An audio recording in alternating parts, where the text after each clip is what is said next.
आणि शिवसेना खासदार संजय राऊत यांनी रखडलेल्या 12 आमदारांच्या नियुक्तीवरून राज्यपाल भगतसिंग कोश्यारी यांच्यासह केंद्र सरकारवर निशाणा साधलाय।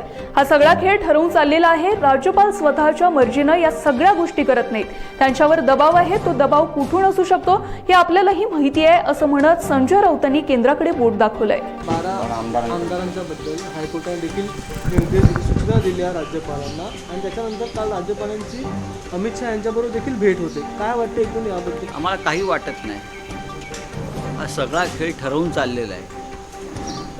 राज्यपाल स्वतःच्या मर्जीने या गोष्टी करत नाही आहेत, त्यांच्यावर दबाव आहे। तो दबाव कुठून असू शकतो आपल्याला माहिती आहे। राज्यपालांनी राजकारणातलं प्यादं बनू नये। राज्यपाल हे काल सांगितलं आहे हायकोर्टानं की घटनात्मक याचा प्रसंग जो असतो हा राज्यपालाकडून निर्माण होऊ नये, हे आमचं मत आहे। ते घटनात्मक प्रमुख आहे, स्वतःला राजकीय प्यादं म्हणून त्यांनी वापरायला येऊ नये।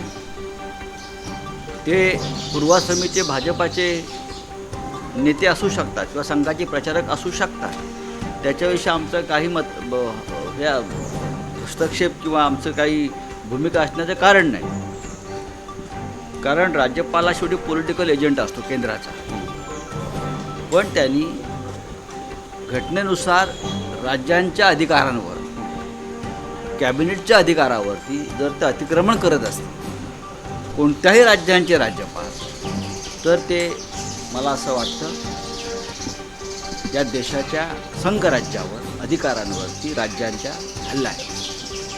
हे राज्यपाल अत्यंत सद्वर्तनी, सुस्वभावी, प्रेमळ, मनमिळावू आहे। या सगळ्या गोष्टी एका बाजूला आणि ज्या प्रकारे 12 आमदारांसंदर्भात त्यांनी भूमिका घेतलेली आहे ती भूमिका राजकीय आहे। ती भूमिका राजकीय आहे हे त्यांनाही माहिती आहे। मी त्यांना ओळखतो,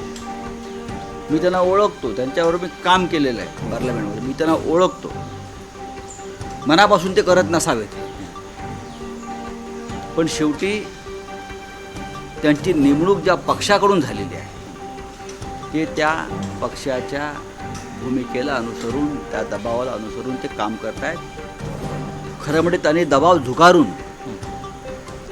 झुगारून एक स्वाभिमानी बाण्याचं, आपण घटनेचे रखवालदार असल्याचं त्यांनी भूमिका घेणं गरजेचं आहे।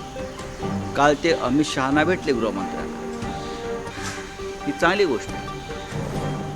मला असं वाटतं की कालच्या हायकोर्टाचा निर्णय गृहमंत्र्याला समजला असेल। अमित शहांनी जसं त्यांचं 70 कलम हटवलं आणि खूप मोठं ऐतिहासिक कार्य केलं आणि वाहवा मिळवली देशाने, तसं महाराष्ट्रामध्ये जे अमित शहांनी जसं त्यांचं 70 कलम हटवलं आणि खूप मोठं ऐतिहासिक कार्य केलं आणि वाहवा मिळवली देशाने, तसं महाराष्ट्रामध्ये जे या 12 आमदारांबाबत जी राजकीय बंदी घातलेली आहे निवडणुकीची, ती हटवा। कालावधी लोटलेला आहे, कुठे ना कुठेतरी सत्तेचा वापर जो आहे, मी आता बोललो ना, राजभवनामध्ये बसलेल्या व्यक्तीनं स्वतःला राजकीय प्यादं म्हणून वापरून देऊ नये।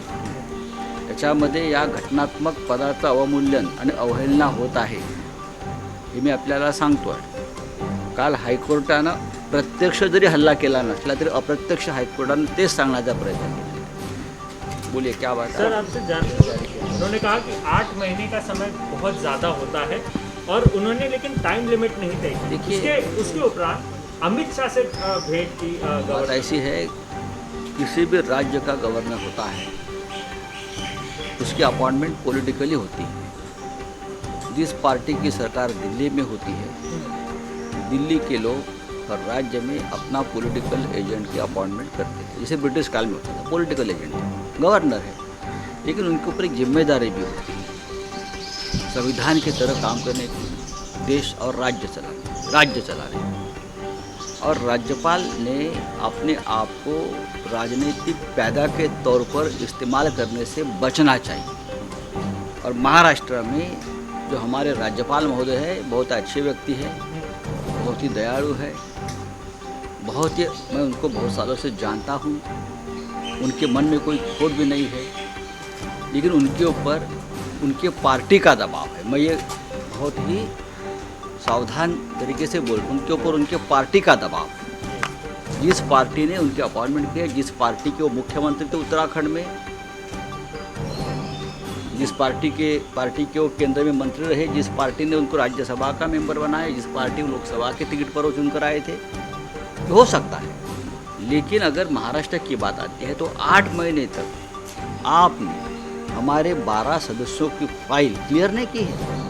हाईकोर्ट ने यही पूछा है। हाईकोर्ट ने इनडायरेक्ट आपको फटकार लगाई है। आप समझ लीजिए, कल माननीय राज्यपाल महोदय देश के गृह मंत्री साहब से मिले हैं।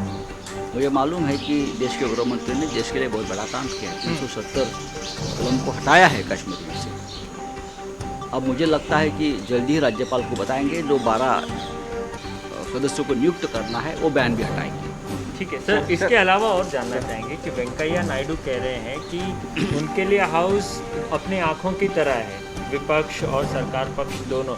ऐसे स्थिति में जो वायलेंस हुआ, जो रूकस हुआ, उसको आप किस तरीके से देखते हैं? मैं उसे वायलेंस नहीं मानता हूँ, मैं प्रोटेस्ट मानता हूँ। सर, इसके अलावा ये भी जानना चाहेंगे, आप यूपीए का हिस्सा तो है नहीं, आप अपने आप को विपक्ष में शामिल करना चाहते हैं, तो ये आप नहीं बोल सकते कि हम किसका हिस्सा और किसका हिस्सा नहीं, ये हम तय करेंगे।